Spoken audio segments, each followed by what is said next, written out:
El dia que a la nostra ciutat la gent ja no s'agrupi, ni la gent jove s'agrupi per defensar allò que consideren just, aquell dia haurem fet una passa enrere molt important. Mireu, nosaltres què considerem sobre les polítiques de joventut?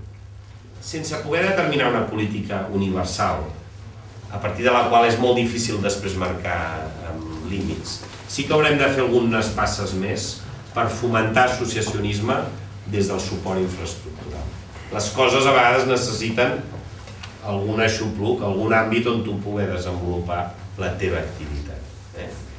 Doncs nosaltres propugnem el que també hi hagi punts més especialitzats, ubicats en la proximitat, en el qual un jove vegi, més enllà d'un lloc central de la ciutat, vegi que una institució com l'Ajuntament pensa en ells i articula mecanismes en els quals pugui intercanviar informació, donar informació.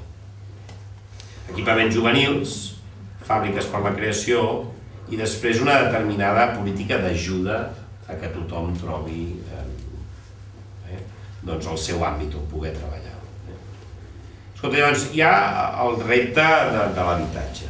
Nosaltres en farem 12.000 a la ciutat, en el municipi de Barcelona, els propers 4 anys. Això ja vol dir, a més de 12.000 que nosaltres construirem, nosaltres podem incidir en el mercat. Jo aquí no em posaria masses límits, crec que si hi ha polítiques de gestió molt actives, tu pots activar molt mercat. Potser és la realitat de demà, si algú no tira més enllà, llavors la gestió se't menja i no fots més. No, vull dir que no és incompatible. A mi sempre m'agrada dir que soc molt reformista.